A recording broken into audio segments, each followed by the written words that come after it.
어제는 우리가 함께 하나님의 말씀을 나누면서 예수님의 탄생에 대한 이야기를 우리가 했죠. 우리를 구원하시기 위해 우리의 왕으로 이 땅에 오신 예수님에 대해서 그 말씀을 우리가 함께 나누었어요. 그런데 오늘은 우리의 참된 왕으로서 그 구원의 역사를 이루시는 그 예수님의 죽음을 우리는 목도하게 돼요. 어제는 예수님의 탄생에 대한 이야기였다면 오늘은 예수님의 그 죽으심에 대한 이야기라는 거죠. 근데 분명한 건 우리의 왕으로 오신 그 예수 그리스도께서 우리의 왕으로서 그 죽음을 감당하심으로 우리의 진정한 왕의 그 자리를, 하나님의 구원을 이루셨음을 우리는 알게 됩니다. 힘을 가진 사람들의 흉계 속에서 십자가의 형벌은 우리가 감당할 수 없는 절망처럼 느껴져요. 그러나 분명한 건 그 십자가가 사람의 흉계를 넘어 하나님의 구원이었음을 우리는 깨닫게 되지요. 2021년 한 해의 마지막 주일을 우리가 보내면서 이 예수님의 고난의 신비를 깨닫는, 또 함께 나누는 그런 자리가 되었으면 좋겠어요. 예수님을 십자가에 못 박은 시간이 대략 오전 9시라고 합니다. 이는 당시 시간 계산법으로 따져보면 제3시를 가리킨다라고 해요. 예수님은 십자가상에서 사람들의 모욕과 조롱을 당하셨지요. 그리고 제6시 정오에 이르게 됩니다. 낮 시간 중 가장 밝아야 하는 그 시간인데 점점 어두워지기 시작했다라고 말합니다. 그리고 그 어둠이 제9시 오후 3시까지 이어졌다라고 성경은 이야기하죠. 이 어둠은 단순히 날이 흐린 어떤 상황이 아니었어요. 마치 일식 현상처럼 세상이 빛을 잃어가고 있는 상황이었죠. 어디서부터 어떻게 시작된 어두움인지는 알 수 없지만 그 어둠은 예수님의 고통과 죽음을 담아내고 있는 것 같았습니다.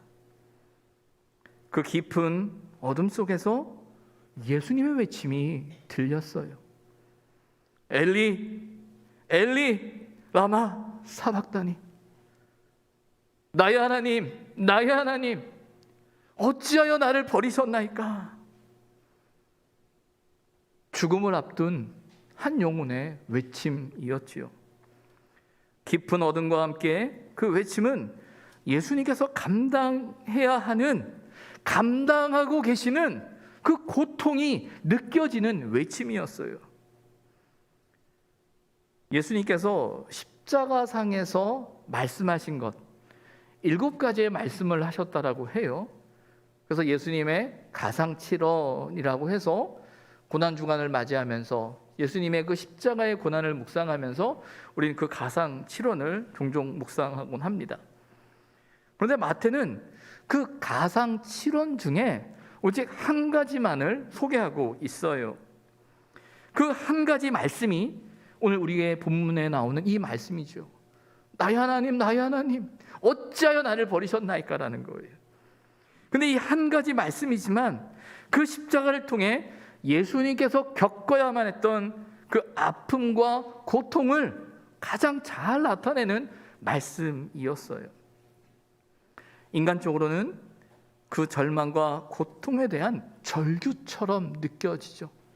더 이상 소망이 없는, 더 이상 어떤 가능성도 없는, 저렇게 죽는구나 라고밖에 생각할 수 없는 그 절망의 순간으로 느껴지는 외침이었다라는 거예요.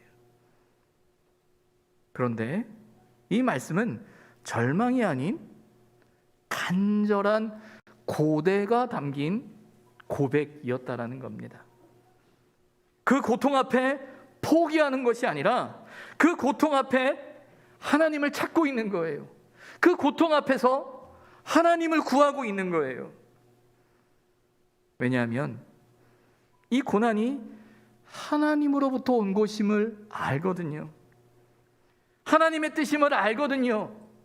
하나님의 구원의 역사를 이루기 위한 하나님의 방편임을 알거든요. 그리고 끝까지 하나님의 구원의 역사를 이루신다라는 그 믿음이 예수님께 있었던 것이죠. 이 고백은 시편 22편에 나오는 다윗의 탄식시를 인용하고 있는 겁니다. 시편 22편을 보면 이 다윗의 시라고 고백되어지는데 자신의 삶 속에서 어떤 절망적인 상황을 경험하고 있는 것 같아요. 그 내용이 어떤 것인지 모르지만 그 일로 인해서 그는 절망하고 있고 너무나 아파하고 있는 거예요. 그러면서 그는 뭐라고 고백을 하냐면 자신이 믿고 의지하는 하나님이 계시지 않는 것처럼 고백해요. 하나님 어떻게 나를 버리십니까? 하나님이 내 편이 아닌 것 같습니다. 아무리 하나님을 찾고 찾아도 하나님이 응답하시지 않는다라고 말하고 있어요. 그런 절망 속에서 이런 탄식을 하고 있는 내용이에요. 하나님, 정말 날 버리신 건가요? 하나님, 왜 나를 돕지 않고 계시죠? 하나님, 내 기도는, 내 신음소리는 하나님 듣고 계시는 겁니까? 그런데 그 시편 기자는 이러한 절망으로 그 고백을, 그 시를 끝내지 않습니다. 끝까지 기도해요. 하나님의 도우심을 구해요. 그러면서 시편 22편 21절에 보면 이렇게 고백하고 있어요. 나를 사자의 입에서 구하소서. 주께서 내게 응답하시고 들소의 뿔에서 구원하셨나이다. 하나님이 나를 버린 것 같고, 하나님이 내 기도를 듣지 않으시는 것 같고, 하나님이 역사하지 않는 것 같은 그 상황 앞에서 절망이 아니라 그 절규는 하나님, 끝까지 하나님을 바라보는 그의 몸부림이었음을 우리는 알게 돼요. 예수님은 나의 하나님 어찌하여 나를 버리셨습니까? 라는 이 고백과 함께 그 버려지는 고통 속에서 하나님을 찾고 계셨던 거죠. 그런데 사람들은 그 외침을 이해하지 못했어요. 다른 사람들에게는 그렇게 들리지 않았어요. 아니, 그들은 들을 수 없었을 겁니다. 어떤 이는 예수님이 엘리야를 부른다라고 들은 것 같아요.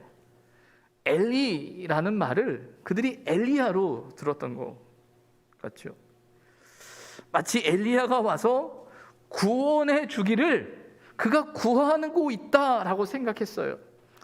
왜냐하면 유대인들에게 있어서 종말이 임하기 전에 엘리야가 먼저 온다라는 그들의 신앙이 있습니다.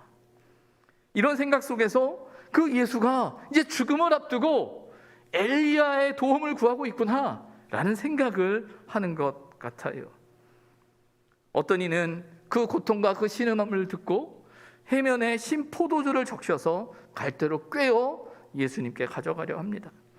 일종의 진통제예요. 그의 갈증을 잠시 해결할 수 있는 그 기능을 가진 거였어요. 예수의 고통을 잠시 잊게 하고자 하는 작은 호의처럼 보여집니다. 하지만 더 많은 사람들은 예수께 냉담했죠. 그 작은 호의마저도 베풀지 못하게 하는 것처럼 보여요. 도리어 그가 찾는 엘리야가 정말 그를 구원하는지 한번 보자라고 하면서 그들의 비웃음, 비아냥거림은 계속 되어지고 있었어요. 아무도 예수님의 고난과 고통을 이해할 수 없었죠. 그 죽음을 이해할 수 없었어요. 그저 죄 지은 한 사람이 그렇게 십자가에서 죽는구나라고 밖에 생각하지 못한 겁니다. 예수님은 그렇게 숨을 거두셨어요. 죽으셨어요. 사람의 눈으로 볼 때는 그들의 흉계가 완성되어지는 것처럼 보여요. 모든 것이 끝나는 순간이에요. 세상의 힘이 이기는 것처럼 보여지는 상황이라는 거예요. 그런데 예수님의 영혼이 떠남과 함께 특별한 현상이 나타났음을 성경은 이야기하고 있죠. 성소의 휘장이 위에서부터 아래로 찢어져 버립니다. 땅이 진동하고 바위가 터졌다라고 되어져 있어요. 또 무덤이 열리고 자던 성도의 몸이 일어났다라고 되어져 있습니다. 이해할 수 없는, 다 설명할 수 없는 어떤 현상이 일어나고 있는 거예요. 근데 중요한 건 이런 현상은 그 죽음이 이룬 결과를 우리에게 보여주고 있는 거예요. 그 죽음이 죽음으로 끝난 것이 아니라 그 죽음을 통해 어떤 일이 이루어지고 있는지 이야기하고 있는 거죠. 이 휘장은 성전 안에서 성소와 지성소를 구분하는 가림막 같은 겁니다. 1년에 한 번 대제사장만이 그 지성소에 들어갈 수 있었어요. 그래서 그 가림막은요, 하나님과 인간을 분리하는 천이에요. 하나님과 인간을 연결하는 것이 아니라 하나님과 인간을 분리하는 것이었죠. 그런데 그 휘장이 찢어진 거예요. 이는 그 죽음이 갖는 의미를 말하는데, 그 죽음이 분리가 아니라 연결이 되고 있는 겁니다. 그 죽음이 하나님과 우리를 연결시키고 있는 거예요. 하나님 앞에 갈 수 없는 존재고 하나님 앞에 나아갈 수 없는 존재, 하나님과 인간 사이에는 넘을 수 없는 그 벽이 있었는데, 그 죽음이 그 벽을 허물고 있고 나뉘어졌던 그 자리를 연결시키고 있음을 이야기하고 있는 거예요. 히브리서는 이렇게 이야기하죠. 그 예수 그리스도의 피로 영원한 속죄를 이루었다라고 되어져 있는 거예요. 분리가 아닌 연결의 역사가 나타난 거예요. 죽음은 끝인데, 죽음은 끝나는 건데 끝이 아니라 연결되어지고 있다는 거예요. 천지가 요동쳤다라고 말합니다. 예수님의 죽음이 온 땅에, 죽음으로 말미암아 온 땅이 떨었다라는 거예요. 유대적 종말론에 있어서 이러한 현상, 어떤 새로운 시대의 출발을 상징한다라고 이야기를 해요. 마태는 이러한 자연현상 속에서 그 죽음을 통해 새로운 세상이 시작되고 있음을 말하고 있는 거예요. 천지가 흔들리는 그 상황 앞에서 이제 그 전의 세상은 끝나고 새로운 세상이 시작되고 있다라는 거죠. 무덤이 열리고 자던 성도가 일어났다라고 말합니다. 도무지 이해할 수 없는 현상이에요. 그러나 종말론적인 사건 앞에서 우리가 놓치지 말아야 되는 것 중에 하나는 부활의 사건이죠. 예수 그리스도의 그 죽음이 그 부활을 이루는 거예요.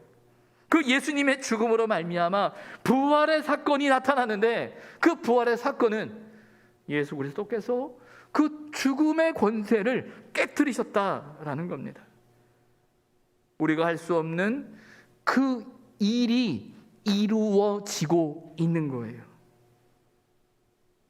예수님의 죽음이 죽음으로 끝나고 있지 않습니다. 하나님과 우리를 연결시키고 있고요, 끝이 아닌 새로운 시작을 이야기하고 있고요, 죽음으로 죽음의 권세가, 우리 힘으로는 깨뜨릴 수 없는 그 죽음의 권세가 깨지는 사건이 그 죽음을 통해, 예수 그리스도의 그 죽음을 통해 일어나고 있는 거죠. 이제 이 모든 상황을 지켜보고 있던 사람들의 고백이 나옵니다. 예수의 십자가형을 집행하던 백부장과 군인들이 가까이서 그 모습을 보고 있는 거죠. 그저 한 죄인이 십자가에 매달려 있고 그 죄인이 숨을 거두면, 죽으면 이 모든 일이 끝나는 것처럼 생각을 했고, 그가 십자가에 달려 죽을 만큼 죄를 지었고, 그래서 그를 조롱하고 희롱하고 비난해도 어떠한 죄책감도 들지 않는 그들이었는데, 분명히 예수가 숨을 거두는 그 순간을 그들이 목도했는데, 그 죽음이 죽음으로 끝나지 않고 있음을 그들이 느끼기 시작하는 거죠. 더 이상 예수를 희롱할 수 없었고, 더 이상 비아냥거릴 수 없었고, 더 이상 그를 향해서 비난할 수 없는 상황을 그들은 경험하고 있는 거예요. 뭐라고 설명할 수 없는데 그 현상 앞에서, 끝이라고 생각하는 그 현상 앞에서 그들의 마음을 사로잡는 어떤 역사가 일어나고 있는 거죠. 그들은 그 예수를 가리켜서 이렇게 말합니다. 진실로 하나님의 아들이었도다. 이 고백을 어떻게 설명할 수 있겠습니까? 도대체 그들에게 무슨 일이 일어난 건지, 도대체 어떤 일이 일어났는지 우리는 다 알 수 없어요. 그러나 적어도 그 죽음의 현장에서 가까이 예수의 죽음을 보았던 그들은 그 죽음 앞에서 다 끝났다가 아니라 그 죽음 앞에서 진실로 하나님의 아들이었도다라고 고백하고 있다라는 거예요. 사람의 생각과 방법을 넘는, 우리가 설명하거나 이해할 수 없는 하나님의 역사를 그들이 목도하고 있었던 것이죠. 죽음이 아니었어요. 더 이상 죽음이 아니었어요. 절망이 더 이상 절망이 아니었습니다. 뭔가 새로운 일이 일어나고 있는 거예요. 예수님께서는 십자가에 달리는 그 고난과 고통 속에서 육체의 고통도 고통이지만 하나님과 분리되는 듯한 그 아픔을 그는 견뎌내셔야만 했었죠. 그 견딤을 통해 하나님의 구원을 이루신 분이에요. 그 고난이, 그 아픔이 하나님의 구원의 역사의 방편이 되었음을 우리는 그 죽음을 통해서 깨닫게 되지요. 오늘은 2021년의 마지막 주일이에요. 올 한 해 여러분의 삶은 어떠셨습니까? 한 해를 시작하면서 또 2021년의 첫 주를 시작하면서 우리 마음속에 품었던 기도의 제목들, 소망들, 기대들, 바람들이 우리에게 있었을 거예요. 그런데 우리가 기대하는 바람, 우리가 품었던 소망, 우리가 강구했던 어떤 기도의 제목과 응답들보다 때로는 어떤 고난과 고통을 경험해야 하는 2021년 한 해였을지도 모릅니다. 근데 더 힘든 건 뭐냐면 그 고난과 고통이 하나님이 이끄시는, 하나님이 주시는 고난과 고통같이 느껴진다는 거예요. 그저 아무 힘없이 당해야만 했던 시간들, 아무 힘없이 감당해야만 했던 상황과 형편들, 아무 힘없이 고난 가운데 견뎌야만 했던 그 시간들이었다는 거예요. 어찌하여 나를 버리셨나이까? 라는 이 고백이, 이 탄식이 어쩌면 저와 여러분의 탄식일지도 모르겠어요. 하나님을 믿고 의지하지만 그러나 견뎌내야 하는 그 시간 속에서 그 아픔을, 그 고통을 느끼며 우리는 절망하는 거죠.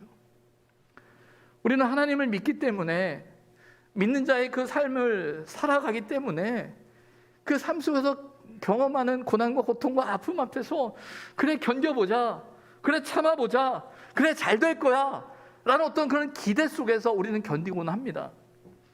근데 중요한 건 그런 믿음의 견딤이, 믿음의 기다림이 우리의 고통을, 우리의 아픔을, 우리의 눈물을 바꾸지 못해요. 여전히 아프고요, 여전히 힘들고요, 여전히 눈물 흘려요.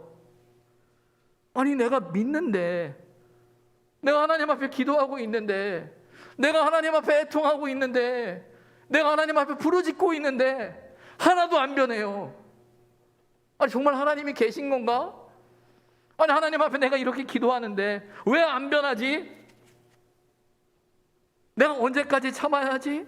언제까지 기다려야 하지? 언제까지 이 아픔은 끝나는 건가? 그런 수없이 많은 질문이 우리에게 밀려드는 그런 시간일 수 있어요. 그래서 우리는 힘들 수 있죠. 그런데 오늘 본문은 우리에게 분명히 이야기합니다. 우리가 경험하는 고난, 우리가 경험하는 고통, 우리가 아파하는 그 삶의 상황이, 그 죽음의 상황이 결코 죽음으로만 끝나지 않는다라는 사실을 그 죽음을 통해 이야기하고 있는 거예요. 그 죽음이 하나님과 우리를 연결시키고 있어요. 그 죽음이 새로운 시작을 알리고 있어요. 그 죽음이 우리가 할 수 없는 그 일을 이루시는 하나님의 방편이 되고 있음을 우리는 말씀 속에서 깨닫게 되는 거죠. 우리는 그제서야 알게 되는 거예요. 그제서야 알게 되는 거예요. 아, 하나님이 일하고 계시는구나. 하나님의 아들이구나. 하나님의 일이구나. 한 해의 마지막 주일을 오늘 우리의 삶을 돌아보면, 아니 지금 나의 상황을 돌아보면 여전히 이해할 수 없는 그 아픔 앞에서 2022년을 맞이해야 할 수 있어요. 아픔과 연약함 속에서 그저 견뎌내야 할 수밖에 없는 상황일 수 있어요. 그런데 바라기는 이 상황 앞에서 우리가 하나님의 손길을, 이 말씀을 붙들고 다시금 찾았으면 좋겠어요. 내가 경험하는 고난과 고통이 하나님과 나를 더 연결시키고 있다는 사실을 우리가 믿었으면 좋겠어요. 하나님께서 우리가 경험하는 이 고난과 아픔의 시간을 넘어서 우리가 알 수 없지만 하나님의 새로운 일들을 준비하고 계신다는 사실을 우리가 고백했으면 좋겠어요. 우리가 할 수 없는 그 일이 이루어진다라는 믿음을 가지고 하나님 앞에 설 수 있는 은혜가 있기를 소망합니다. 우리 하나님께서는 우리의 고난과 아픔을 넘어 우리를 더 깊이 이끄시는 그 하나님의 손길, 하나님의 역사를 이루시는 분이십니다. 우리의 고난과 아픔을 넘어서 새로운 일들을 시작하시는 분이 우리 하나님이십니다.